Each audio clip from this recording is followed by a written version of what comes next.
Avez-vous recours aux médecines alternatives?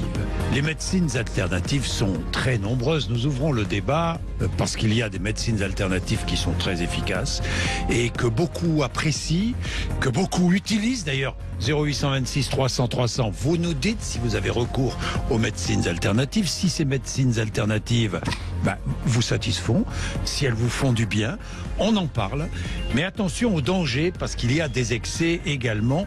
Nous allons aussi parler des compléments alimentaires dits naturels, vendus sur Internet et qui peuvent être dangereux puisque l'Agence nationale de sécurité alimentaire nous alerte. Nos invités ce matin, plusieurs invités pour parler de ces sujets. Georges Fenech, bonjour. Bonjour. Merci d'être avec nous, auteur de Santé Bien-être, Gare ou Gourou, enquête sur les dérives thérapeutiques d'aujourd'hui aux éditions du Rocher, un livre que vous avez publié en 2020, Georges Fenech. Avec nous aussi Bernard Jomier, qui est sénateur socialiste, médecin généraliste.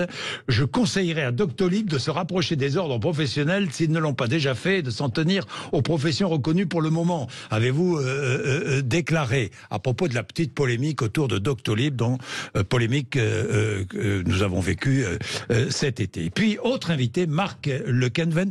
On dit Lequenven ? Lequenven, c'est parfait. Bon, bravo. Naturopathe à Paris, micronutrition, sport, perte de poids. Premier livre paru aux éditions Marabout en octobre 2020, La cuisine naturelle. Et vous avez dénoncé, vous l'avez dit publiquement, les propos tenue par une naturopathe dont on a beaucoup parlé, qui s'appelle Irène Grosjean. La naturopathie est pour vous faite quand on n'est pas malade. En fait, c'est pour prévenir la maladie, quoi. Exactement. La naturopathie, c'est une médecine. Non, c'est pas une médecine, c'est de la prévention. C'est pas une médecine. Là, vous touchez tout de suite, c'est le cœur du sujet. Hein. C'est pas une médecine. C'est une médecine naturelle. Donc, un quiproquo révélateur. C'est un quiproquo révélateur, oui.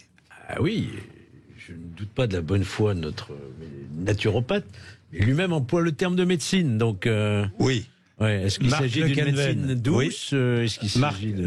Alors, vous employez... Voilà. Est-ce que en tous les cas, c'est une médecine de prévention qui est complémentaire donc c'est une médecine pour vous.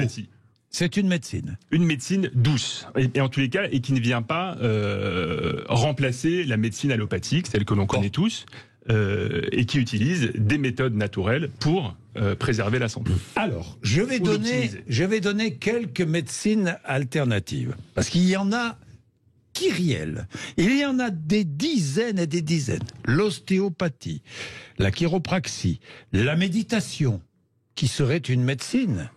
Hein? L'hypnose, la mésothérapie, l'auriculothérapie, la biologie totale, la lyophyse, l'acupuncture, l'homéopathie, la biorésonance, la phytothérapie, la réflexologie, la naturopathie, l'aromathérapie, j'arrête là, il y en a combien? On en recense, on les appelle des PNACBT, c'est-à-dire des pratiques non conventionnelles à visée thérapeutique, c'est le terme qu'on emploie. On en recense à peu près 400. 400. Oui, mais c'est très fluctuant, hein. Il y en a qui apparaissent. Enfin, il y en a qui sont sérieuses et d'autres qui sont moins sérieuses. Vous avez cité, il y en a qui sont extrêmement dangereuses, qui sont mortelles même. Lesquelles? Quel un exemple? La biologie totale. Donc, c'est quoi la biologie totale? La biologie totale, c'est ce qu'on appelle aussi par ailleurs le décodage biologique, ou la nouvelle médecine germanique qui avait été mise en place inventée par le docteur Hammer, donc un Allemand, qui a été condamné en France, notamment par la cour d'appel de Chambéry, qui est décédé aujourd'hui, je crois, et qui nous explique que le cancer a une origine psychologique, c'est-à-dire c'est un choc traumatique qui donc provoque l'apparition du cancer. Bon, très bien, on peut effectivement penser que des problèmes psychologiques peuvent entraîner... Mais lui, sa méthode, c'est de dire, mais puisque c'est d'origine psychologique, nous allons soigner, guérir, faire disparaître le cancer par une méthode psychothérapeutique, en quelque sorte. Nous allons décoder votre cerveau, nous allons identifier le choc, et nous allons recoder, et vous allez voir que le cancer va disparaître. Sauf que quand ça s'adresse à des personnes, j'ai souvenir de jeunes femmes atteintes de cancer du sein, par exemple, qui se lancent là-dedans et qui arrêtent parce qu'on leur demande aussi d'arrêter leur traitement, chimiothérapie, etc. Oui. Et qui se coupent du soin conventionnel, ça se termine de manière dramatique. Ça, alors, la biologie totale, c'est l'une des méthodes les plus dangereuses que nous connaissons. Oui, mais là c'est l'excès. Hein, oui, mais Georges Fenech. Il y a 2000 médecins, enfin 2000 pratiquants en France, grosso modo, de cette technique du décodage biologique. Oui, donc, attention, n'employez pas le mot médecin. Hein. Non, mais ils se prétendent médecins. Ils ont des blouses blanches, ils ont des stéthoscopes, blouses blanches que les médecins ne portent même plus, mais eux le portent par contre. Oui, Bernard Jonier, c'est difficile, hein, la frontière entre médecine traditionnelle, pratique qui relève du bien-être, et puis escroquerie. C'est difficile. Ce qui est intéressant déjà, c'est que vous voyez dans les termes qui sont utilisés, d'abord il n'y a pas une médecine officielle, ça n'existe pas dans notre pays. Le soin, il s'est construit au fil des siècles et certaines façons de soigner ont prouvé qu'elles étaient plus efficaces que d'autres. Parce que beaucoup de ces méthodes, elles existent depuis des siècles et des siècles. Pour prendre une qui est très importante, l'homéopathie par exemple. Hahnemann, c'est 1500 à peu près, enfin ça a 4-5 siècles. Et donc, au fil du temps, on a vu se décanter, on va dire, l'efficacité de telle ou telle méthode de soin. Et puis, chose très importante, c'est de comprendre pourquoi le débat actuellement a pris une telle intensité, une telle acuité. Mais au fond, qu'est-ce qu'on cherche quand on fait appel à telle ou telle façon de prendre soin de soi? Parce que la première chose, c'est qu'il y a une limite entre le soin et ce qui relève du bien-être. Et il y a d'ailleurs, puisqu'on a un naturopathe avec nous, dans la naturopathie, un des ressorts, c'est la volonté de se sentir pris en charge de façon plus naturelle, plus proche de la nature, plus proche de ce qui est réputé sain. Et ça, moi, j'y vois pas d'inconvénient. Le problème, c'est que, qu'est-ce qui se passe ? Oui, mais vous avez des naturopathes qui sont dans cette ligne-là, un point c'est tout. Mais autour de cette approche, c'est greffé tout un ensemble d'approches philosophiques, le refus du progrès, par exemple, tout ce qui est extérieur à la nature vu comme un danger, et donc des philosophies très conservatrices, voire réactionnaires, voire d'extrême droite, et on en vient à des rejets, on en vient à des mouvements philosophiques, des mouvements politiques qui se sont greffés. D'où tout un ensemble de dérives, enfin c'est pas la seule raison, ce à quoi on assiste actuellement et qui a pris particulièrement d'intensité avec la crise Covid. Alors, vous êtes naturopathe. Quelles sont les limites ? D'abord, vous avez fait des études ? Alors, justement, c'est que nous... Approchez-vous du micro. Pardon. Merci.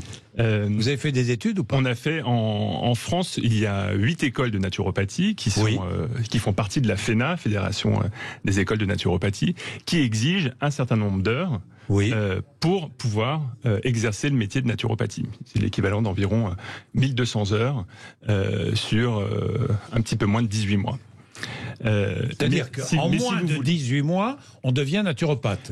Alors pour devenir médecin, il faut 8-10 ans. Exactement, mais nous ne sommes pas médecins. Mais vous n'êtes pas médecin. On est vraiment sur, c'est ce que vous disiez, du bien-être, et on est là quand la personne, on fait vraiment de la prévention. La personne, elle est en bonne santé, et quand la personne a un problème, un peu plus grave, je sais pas. Si les personnes qui viennent vous voir vous demandent quoi ? De retrouver, en général, c'est pour retrouver de l'énergie, parce qu'il commence à avoir des petits problèmes digestifs. Mais si je sens que ça dépasse mon champ de compétences, je l'envoie immédiatement chez le médecin. Et d'ailleurs, ou même, ça peut être des fragilités psychologiques, parce qu'ils veulent pas prendre de médicaments avec le psychiatre, par exemple. Donc ils viennent me voir, mais si, alors effectivement, on peut complémenter, on en parlera tout à l'heure des compléments alimentaires, mais si on peut complémenter avec l'aide de certains compléments alimentaires la personne de façon plutôt légère, parce que nous on n'a pas des doses non plus mais que médicales. Que savez-vous ? Quelles sont vos connaissances, vous naturopathes ? Qu'est-ce qu'on apprend ? Quelles sont les techniques qu'on apprend ? Alors quelles sont vos connaissances ? Que savez-vous ? Qu'est-ce que vous avez appris ? On va avoir des cours sur la nutrition. On va avoir des cours sur l'aromathérapie. On a quand même entre 4 et 5 mois de cours également sur l'anatomie et la physiologie. Aussi, sur tous les différents systèmes, le système nerveux, le système cardiovasculaire. Avec ce savoir-là, vous vous imposez des limites. On est bien d'accord. En effet. Non, Georges Fenech, vous dites non. Vous dites qu'il y a beaucoup de naturopathes qui s'imposent aucune limite. Je respecte beaucoup et j'approuve totalement ce que vient de dire notre naturopathe ici présent, mais c'est une exception. Oui. Nous sommes, je vais le dire parce que je sais que les émissions ça passe vite. Je vais vous dire tout de suite on a une heure. Alors allez-y. Nous vivons aujourd'hui un véritable scandale d'État. Je pèse mes mots. C'est un scandale d'État. C'est-à-dire que les pouvoirs publics ont baissé la garde. Les médecines alternatives et les charlatans ont déjà gagné la partie. Vous avez aujourd'hui, notamment, je vais prendre quelques exemples, pratiquement toutes les facultés de médecine en France, dites libres, qui dispensent et qui délivrent des diplômes de kinésiologue, de naturopathe, de reiki, de tout ce que vous voulez, moyennant finance. Les facultés de médecine. Oui, mais vous entendez bien ce que je vous dis. Années, pas du tout. Non, pas du tout. Ce sont des méthodes qui sont des unités de valeur, qui viennent se greffer sur des études de médecine. Mais l'étudiant qui sort avec son diplôme et unité de valeur kinésiologue, il peut le mettre sur sa plaque. Faculté de médecine. Et la PHP. Les hôpitaux de Paris, qui ont laissé rentrer maintenant dans les hôpitaux toutes sortes de médecines alternatives. Donc un vernis officiel. Vous avez maintenant dans les hôpitaux, dans les chambres des malades, vous avez toutes sortes, je dirais, de gens sincères, mais des charlatans aussi, et qui vont proposer des médecines alternatives, soi-disant complémentaires, mais en réalité souvent alternatives. Les écoles, ça pénètre dans les écoles, ça pénètre le ministère de la Santé. Vous entendez bien? Donc il y a un renoncement au prétexte que, c'est vrai, le soin fait partie de ses libertés fondamentales, on a le droit de se soigner, de ne pas se soigner comme on veut. Oui. Sauf que quand on délivre quelque chose d'officiel, parce que moi, contrairement à ce que vous venez de dire, monsieur le sénateur, je pense qu'il y a quand même une médecine officielle, celle qui est reconnue par l'Académie de médecine, celles qui sont reconnues, éprouvées scientifiquement. Après, vous pouvez contester, mais il y a quand même une médecine qui est enseignée, qui a fait ses preuves. Vous citiez l'homéopathie, moi je suis pas d'accord. L'homéopathie, pour moi, ça n'a tout à fait. Ça n'est pas une médecine. Il ne faut pas la qualifier d'officielle. D'ailleurs, elle n'est plus déremboursée aujourd'hui. Il ne faut pas la qualifier d'officielle. Oui, et d'ailleurs, j'ai soutenu. Mais il y a une médecine conventionnelle. Parce qu'il y a un mouvement sociétal, qu'on le veuille ou non, et les politiques, vous le savez comme moi, ne font pas les mouvements de société. Ils doivent les organiser et faire en sorte qu'ils... Dans leur codification, le mouvement sociétal, c'est d'avoir recours, à des médecines alternatives. Exactement. Il y a une demande qui est forte. Des Français, et il y a 60% des Français qui ont recours, et 40% de personnes atteintes du cancer. Et c'est ce qui est important, c'est ce que je voulais dire, et j'ai voulu dire en introduction.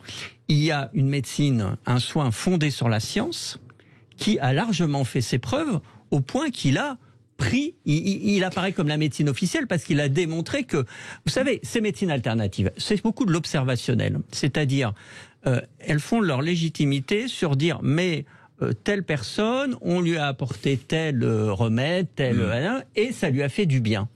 L'observationnel, c'est fondamental, mais ça n'est que la première marche de la preuve de l'efficacité. On doit passer de l'observationnel à des études après. Et le problème de toutes ces thérapeutiques, on va continuer sur l'exemple de l'homéopathie.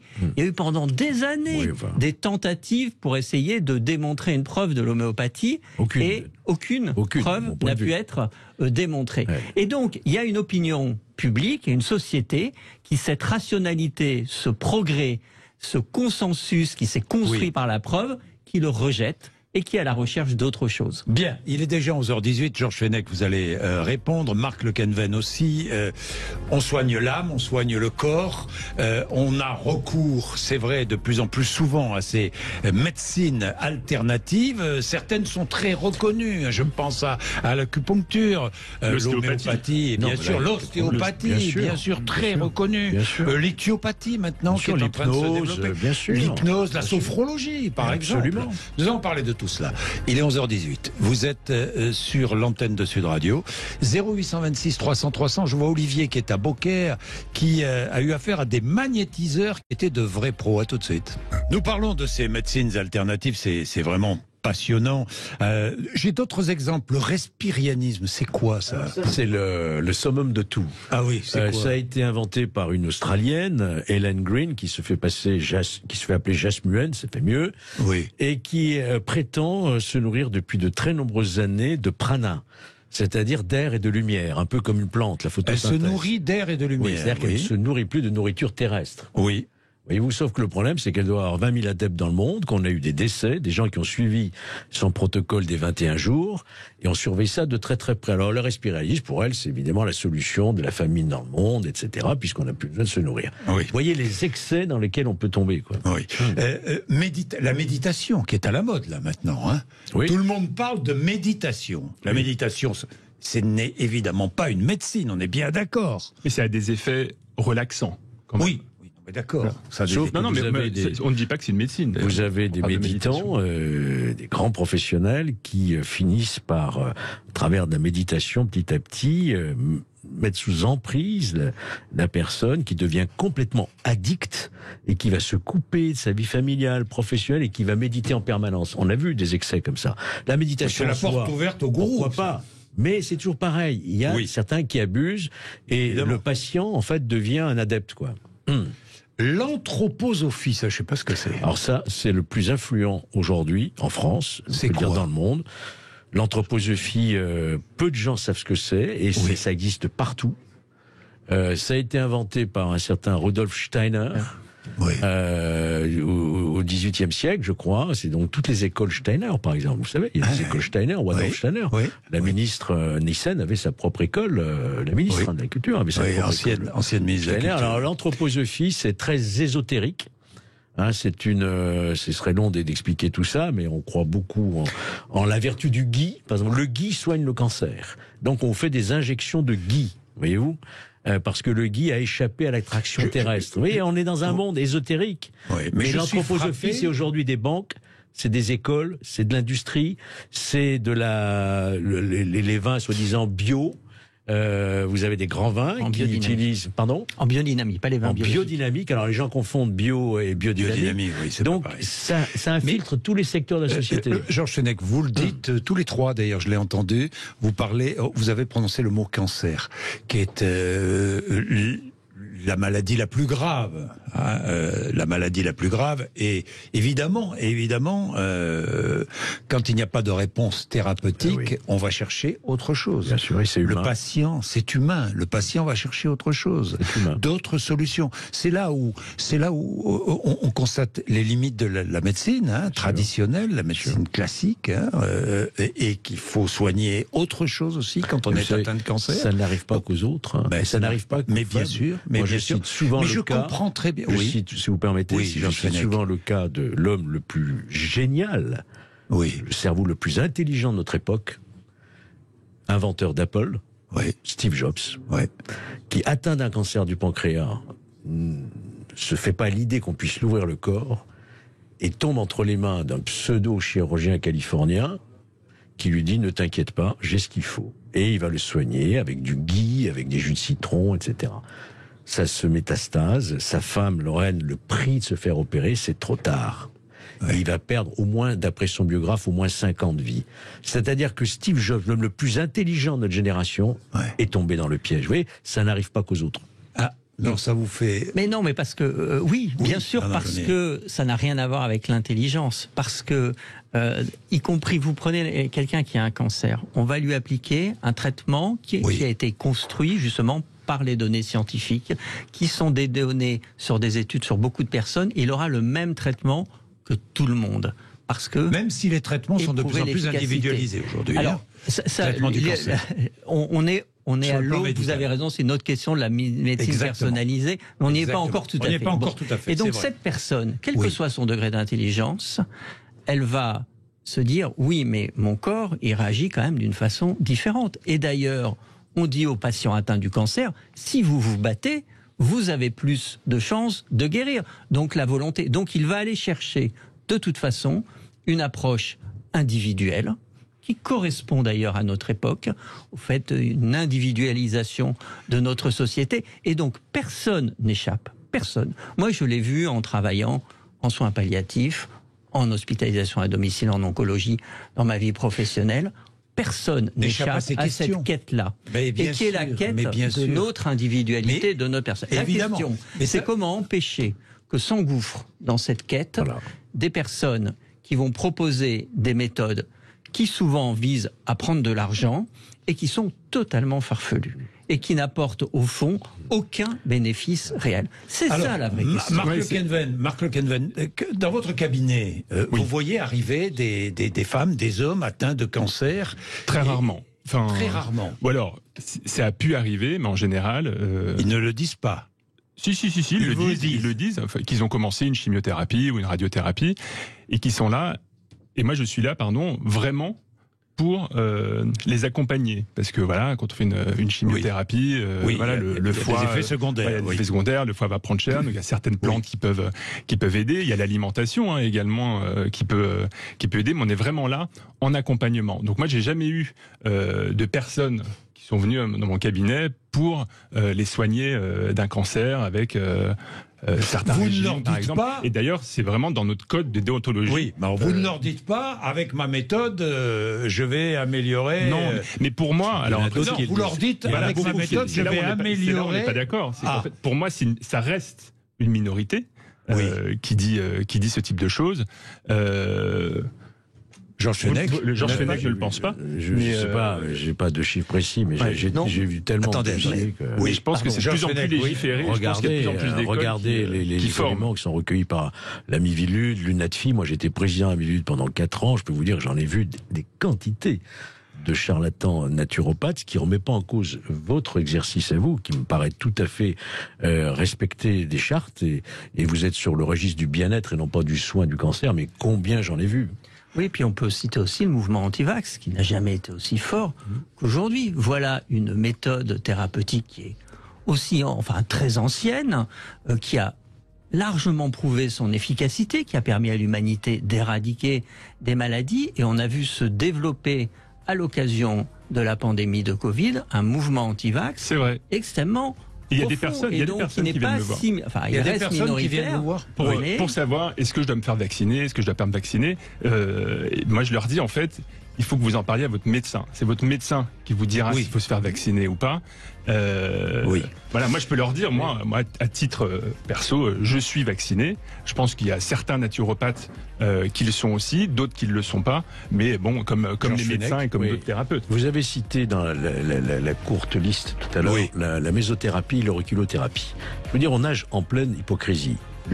À l'époque, en 2009, j'avais créé avec le directeur général de la santé, M. Didier Houssin, de l'époque, un des prédécesseurs de Salomon, un groupe d'appui technique. Groupe d'appui technique au ministère de la Santé, qui a ouvert un site et qui a fait des évaluations de ces pratiques. C'est quand même très important. Des évaluations officielles, si je puis dire, ces pratiques. Alors vous avez parmi ces évaluations l'auriculothérapie et la mésothérapie, dont le groupe d'appui technique nous dit c'est dangereux.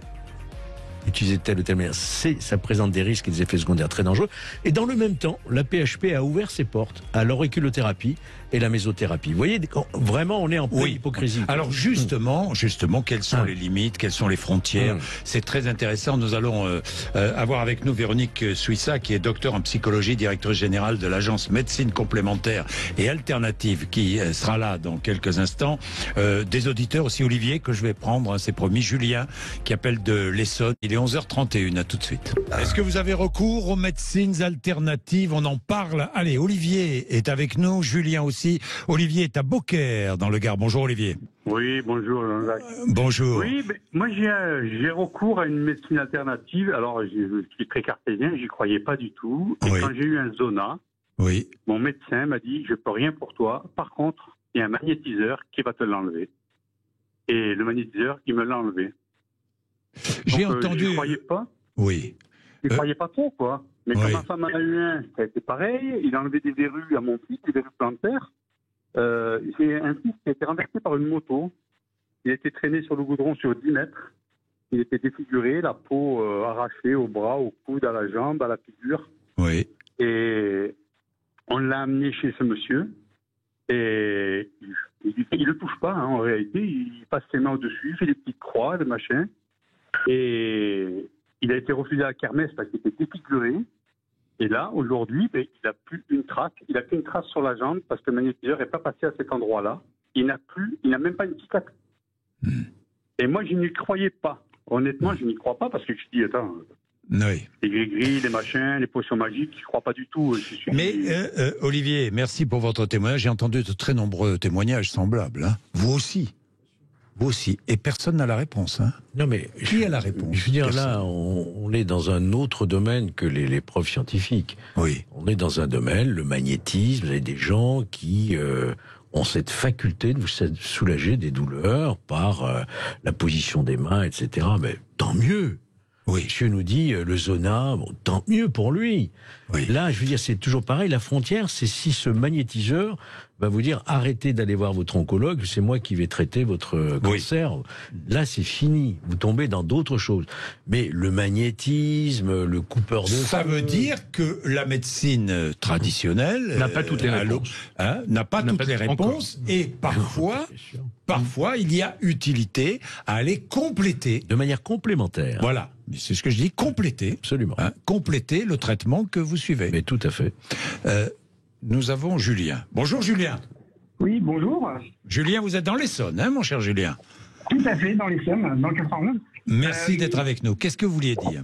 Alors, mon point de vue, c'est que je pense qu'il ne faut pas blâmer les médecines alternatives. Elles ne sont pas infaillibles. Mais la première des choses qu'il faut garder en règle, c'est le premier article du serment d'Hippocrate qui est primum non nocere. À partir du moment où on ne fait pas quelque chose dans le but de nuire, tout ce qu'on apporte et qui peut faire du bien à la personne, sur un plan physique ou psychologique, est très important. Parce que si on n'est pas dans l'optique de se guérir, forcément on va avoir du mal à se soigner, on va avoir du mal à se sortir. J'ai beaucoup d'exemples à citer, mais je ne vais pas avoir le temps de tout citer là. Mais on jure toujours par la médecine conventionnelle comme étant la référence, le truc qu'il ne faut pas sortir des clous, etc. Malheureusement, la médecine traditionnelle est loin d'être exemple d'erreurs et de bêtises. Par exemple, je vais citer par exemple... Julien, je vous arrête parce que la ligne est très mauvaise. Malheureusement, ça arrive. Hein, vous savez, ça c'est le grand classique du direct. Hein. Quand on donne la parole aux auditeurs, parfois on a de bons téléphones, parfois de mauvais, ça arrive. Bon, Julien, dans tous les cas, nous avons écouté, entendu l'essentiel. Ce qui veut dire quoi? Ça veut dire quoi? C'est que la médecine traditionnelle, très bien. Il faut peut-être qu'elle soit aussi un peu plus attentive au bien-être psychologique du patient. Elle ne l'est pas suffisamment. Je crois que malheureusement, dans les hôpitaux notamment, on traite un patient avec un numéro administratif. Et non pas le temps.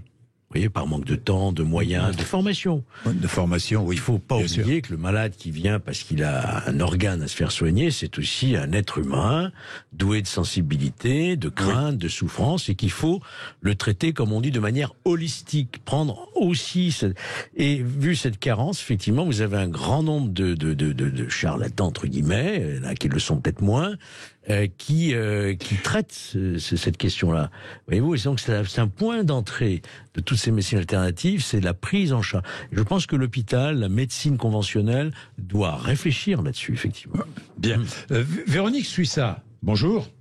Bonjour. Vous êtes docteur en psychologie et directrice générale de l'agence médecine complémentaire et alternative. C'est une agence indépendante ? C'est une association loi 1901 qui vise à contribuer à structurer sur le terrain ces pratiques complémentaires. C'est-à-dire labelliser les médecines alternatives? Non, pas labelliser, vraiment d'être dans un travail de structuration cohérente, un peu en lien avec tout ce que vous avez dit là actuellement, c'est-à-dire qu'on ne s'y retrouve pas, que parfois à l'hôpital, comme le disait M. Fenech, on retrouvait un peu tout et n'importe quoi, alors qu'il y a des pratiques qui ont une assise et qui ne sont pas intégrées alors qu'elles sont réglementées, de contribuer concrètement à structurer un petit peu mieux le champ des approches complémentaires et alternatives. Bon, pas de concurrence entre la médecine alternative et la médecine traditionnelle. Alors, ça dépend de quoi on parle. Si on parle de méthodes type biologie totale, évidemment, à proscrire et en concurrence directe, parce que là, on est complètement dans une logique d'opposition. Si on parle d'hypnose pour la douleur insérée dans les services douleurs, on est en pleine complémentarité. Donc là, encore une fois, ça dépend de quelle pratique on parle, de quel praticien on parle, de quelle formation détient le praticien, de quel usage en effet par le patient qui l'utilise, est-ce qu'il veut l'utiliser pour guérir et abandonner des traitements vitaux, est-ce qu'il veut l'utiliser pour sa qualité de vie et son mieux-être. Donc il faut essayer de ne pas tout confondre et d'essayer de faire un petit peu la part des choses dans cette amas de pratiques, comme vous l'avez très justement dit. Oui, donc vous êtes là pour faire le tri, quoi, en quelque sorte. Hein, c'est votre rôle, Véronique Suissa. On essaie en tout cas d'avoir des actions concrètes de terrain qui vont répondre à certaines demandes sur le terrain et d'aller vers une structuration concrète. Mais les pouvoirs publics ne le font pas, Véronique Suissa ? pas assez à mon sens, et là je rejoins entièrement ce qu'a dit M. Fenech, c'est-à-dire qu'on a l'impression que rien n'a été fait. En revanche, il y a des choses qui existent. Ça a été dit, on est face à un mouvement de société, le retour à la nature, je ne reviens pas dessus, etc. On a un mouvement médical. Je veux dire, avant d'avoir le mouvement politique, on a un mouvement médical. Il y a une demande des patients, il y a des soignants qui se forment à ces pratiques, il y a une vraie intégration de certaines pratiques dans les centres de soins. Quand on parle d'art-thérapie, par exemple, dans les EHPAD, donc c'est pas à la dérive.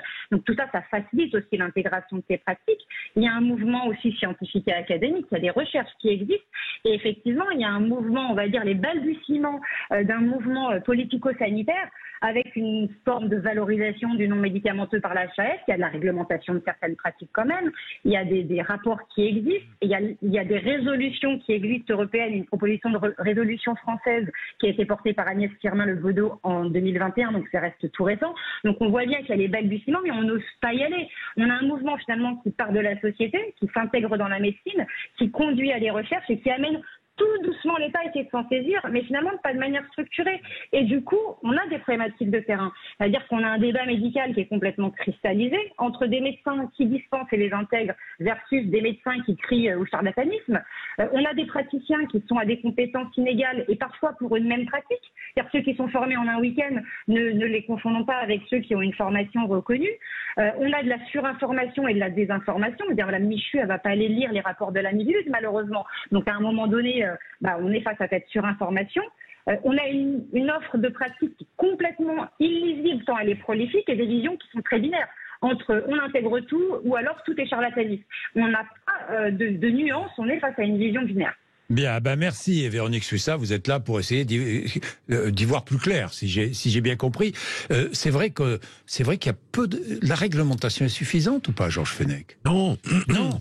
J'ai l'impression que n'importe qui, mais attendez, n'importe qui. Ce groupe d'appui technique que nous avons créé, je vous le disais, en 2009, a évalué 10 pratiques non conventionnelles à visée thérapeutique. C'est-à-dire qu'à ce rythme-là, je vous disais qu'il y en a 400, dans un siècle, on y est encore. Oui. Il y a une très grande réticence du corps médical, des institutions, de l'INSERM, à se plonger là-dedans. Voyez-vous, d'où l'agence dont on vient d'entendre la représentante, qui se dit, mais puisque l'État ne fait pas, ne le fait pas, nous allons le faire. Oui. Moi, je comprends la bonne volonté de ces gens-là, mais je préférerais que ce soit les pouvoirs publics plutôt que des privés ou des particuliers dont on ne sait pas s'ils peuvent être soumis à des influences. Je préférerais que ce domaine de la santé publique soit pris en charge par les pouvoirs publics. Mais justement, et ça permettrait de résoudre le problème du remboursement. Pardon, parce qu'il y a une hypocrisie absolument incroyable dans tout ça. On admet les bienfaits de l'acupuncture, de l'homéopathie, puis de la sophrologie. L'homéopathie, ça n'est plus remboursé. Hein, mais justement. Ça n'est plus remboursé. Ça n'est plus remboursé. Ça a été un événement, ça. Ça a été un événement. Absolument. Alors, il faudrait savoir. Si c'est pas remboursé, c'est que c'est pas bon. C'est pas que c'est pas bon. C'est qu'on ne démontre pas scientifiquement. Mais est-ce qu'on démontre scientifiquement que la sophrologie c'est utile? Non plus. Bon, est-ce qu'on démontre scientifiquement? Mais la sophrologie c'est pas remboursé. Bon, c'est pas remboursé. C'est bien ce que je dis. Chacun est libre. Est-ce qu'on démontre scientifiquement que l'acupuncture, c'est efficace? C'est efficace, l'acupuncture. Tout le monde le dit. L'acupuncture est enseignée maintenant, oui. Mais est-ce que c'est remboursé, l'acupuncture? Oui, parce que certains médecins la pratiquent. Oui, c'est pas une question de méthode, c'est une question de profession de santé. La réglementation actuelle, c'est qu'il y a des professions de santé qui sont reconnues par le Code de santé publique. D'ailleurs, il y a une profession qui ne l'est pas et ça pose problème et il y a beaucoup de débats actuellement. Et qui a une part maintenant qui est remboursée, ce sont les psychologues cliniciens. Depuis 2 ans, ils peuvent s'inscrire dans un dispositif de remboursement, alors que ça n'est pas une profession de santé. Et donc ça, c'est la première quand même garantie pour nos concitoyens de savoir à qui on s'adresse et ce qu'on va trouver, c'est d'avoir affaire soit à un professionnel de santé, et sinon le reste, on est dans le bien-être. Bon, et après, il y a la question de la prise en charge par la collectivité. Je voudrais juste rappeler à ce micro qu'il n'y a pas si longtemps, l'assurance maladie ne prenait en charge que le curatif. J'étais encore assez jeune médecin quand, si on faisait un vaccin, on devait inscrire HAM, c'est-à-dire hors assurance maladie, sur la feuille de soins pour pas que les patients soient remboursés. C'était la réglementation. Il faut voir d'où on vient. Donc on vient d'un système extrêmement curatif et cerné autour des professions de santé. Sauf que beaucoup de choses ont évolué, des méthodes qui sont des méthodes qui peuvent être pratiquées par des professionnels de santé ou des non-professionnels de santé, eh bien, dans certains cas, sont prises en charge du coup et dans d'autres non. L'évaluation des méthodes, c'est faite, se décante. Certaines prouvent qu'elles ne servent à rien, d'autres qu'elles peuvent avoir une utilité en complément du traitement premier. Et donc, les Français comprennent plus rien. Ben oui, ils ne comprennent plus rien parce qu'ils ne savent plus à qui s'adresse. Parce qu'il n'y a pas une bonne évaluation, parce que plus rien n'est clair. Et l'épisode Doctolib est venu mettre ça sur la place publique il y a quelques jours. Mais tant mieux. Doctolib sur sa plateforme. Doctolib est devenu un acteur du soin, Docto, et il a inscrit quelqu'un qui a des méthodes qui sont totalement condamnables. Si j'ai 2 secondes, je voudrais simplement que vous ayez à l'esprit la dimension financière, économique de ce dont nous parlons. Ça représente nous parlons de milliards. Vous allez porte de Versailles, le salon chaque année de vente de produits, d'appareils très sophistiqués. Vous avez par exemple aujourd'hui la médecine quantique, qui n'a rien prouvé du tout, qui se vend hors de prix. Vous avez en vente, alors que la DCGRF ne s'en occupe à peine. Ce sont des circuits économiques et financiers énormes. Et la commission sénatoriale qui avait travaillé sur ce sujet l'a montré. Vous touchez là à des intérêts économiques très importants. Vous comprenez? Bien. Il est 11h47. Nous allons prendre Fabienne, qui est étudiante en médecine chinoise et qui est avec nous, qui nous a appelé au 0826 300 300. 11h47, à tout de suite. Nous allons prendre Toulouse. Fabienne, qui est à Toulouse. Fabienne. Bonjour Fabienne. Bonjour à tous vos invités. Vous êtes étudiante en médecine chinoise. Oui. Et vous dites, je ne comprends pas la mauvaise réputation des médecines alternatives. C'est-à-dire... Fabienne. Oui. Alors, je suis assez stressée, excusez-moi. Non, ne soyez pas stressée.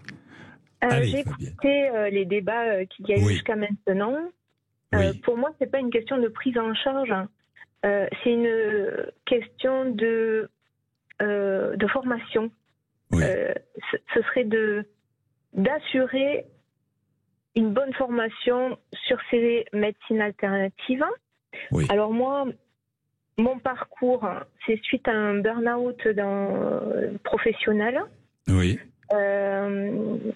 J'ai cherché des solutions autres qu'avec mon médecin traditionnel et j'ai découvert l'acupuncture. Et effectivement, dès la première séance, j'ai pu redormir. La seconde séance, j'ai toute la pression thoracique qui s'est libérée. Et la troisième séance, j'ai pu redire bonjour à ma direction. Donc maintenant, vous êtes étudiante en médecine chinoise. Ce qui m'a poussée à me poser des questions sur ma vie professionnelle. Donc j'ai quitté ma vie professionnelle, j'ai ouvert mon cabinet d'audit et d'accompagnement et en parallèle, je suis une école de médecine traditionnelle chinoise sur Toulouse. Et effectivement, je me suis rendu compte que les formations étaient... il y avait des formations différentes. Bien sûr. Fabienne, merci. La formation, on en parlait. On en parlait, Georges Fenech. C'est important, la formation. S'il y avait une meilleure formation, un meilleur contrôle, si l'on allait chercher les escroqueries, vraiment, ça irait mieux, non ? On pourrait faire le tri. Oui, bien sûr. Parce que le bien-être est indispensable. Bien sûr. Encore une fois, il faut avoir un regard lucide sur tout cela, rappeler que nous sommes dans un domaine de liberté, de soins, n'est-ce pas ?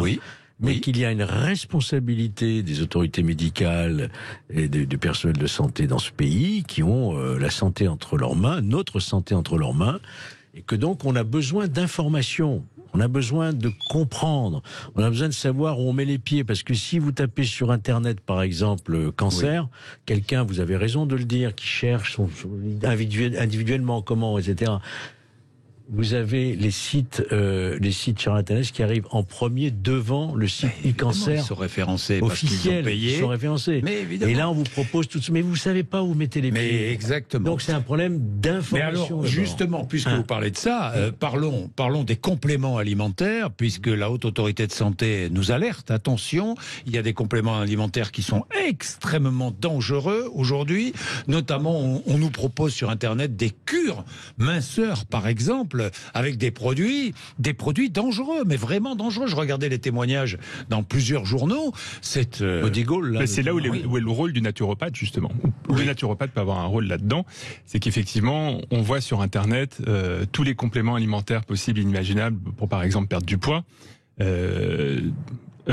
C'est intéressant si c'est accompagné d'une hygiène de vie, si aussi on change son alimentation, si on fait du sport. Sinon, effectivement, le complément alimentaire ne servira strictement à rien. Et c'est vraiment de l'argent jeté à la poubelle. Surtout parce qu'il faut informer nos auditeurs. Les premiers conseils à donner, c'est surtout ne pas prendre sans conseil un produit que l'on trouve sur Internet pour essayer de maigrir ou pour, je ne sais pas, ou pour lutter contre des problèmes d'érection ou de, je ne sais pas moi. Il faut s'informer auprès de son médecin généraliste déjà. Exactement. Son médecin généraliste. Bien sûr. Et éventuellement un naturopathe, mais un sérieux. Pourquoi pas? Georges Fenech. Oui, mais pourquoi pas? Pourquoi pas? Oui, puisqu'il a une spécialité. Mais un sérieux. Comme notre ami qui est sur le plateau. Oui, mais un sérieux. Il y en a d'autres. La réglementation des compléments alimentaires, elle n'est pas nationale seulement. Elle est aussi du niveau européen. On ne fait pas tout à fait ce qu'on veut en la matière. Or, il y a des compléments alimentaires. D'ailleurs, il y a un paradoxe. C'est que ceux qui souhaitent un abord beaucoup plus naturel promeuvent des compléments alimentaires qui n'ont absolument rien de naturel. Je rappelle qu'une alimentation équilibrée vous apporte absolument tout ce dont votre corps a besoin, sauf quelques exceptions. Bon. Mais il y a des compléments alimentaires on est végétarien, dont la teneur, je pense par exemple la vitamine A, la vitamine D, en excès, posent des problèmes, sont dangereuses pour la santé. Et la réglementation actuelle fait que, malgré des dosages faibles, des personnes avec cette vogue surconsomment ces compléments alimentaires et se mettent en péril, se mettent en danger. Et puis, dans certains compléments alimentaires, il y a des médicaments cachés. Ça existe, ça arrive. Par exemple, les comprimés aphrodisiaques. Je lisais le témoignage de quelqu'un qui avait pris ces comprimés aphrodisiaques et qui ensuite a eu des problèmes cardiaques parce que il y avait dedans des médicaments qui accéléraient le rythme cardiaque. Absolument, ça sert les vaisseaux du cœur, on va dire, pour parler de façon simple. Attention aux produits adultéré aussi. C'est quoi un produit adultéré? Vous savez ce que c'est? Ah, pas du tout. Il paraît que sur Internet, on trouve des produits adultérés. Moi non plus, je sais pas. C'est de la novlangue, probablement. Bon, oui, c'est de la novlangue. Et, attention, la cure minceur, le body cherry. Vous avez entendu parler de ça? Du body cherry? Non plus. Ça aussi, c'est très dangereux. C'est sur Internet. J'alerte nos auditeurs. Surtout, les complications sont parfois extrêmement graves. Merci, messieurs. Garou Gourou, santé, bien-être. Georges Fenech, aux éditions du Rocher. Cuisine naturelle du naturopathe Marc Lequenven. Merci, Bernard Jeunet, d'être venu nous voir. Merci. Vous êtes sur Sud Radio.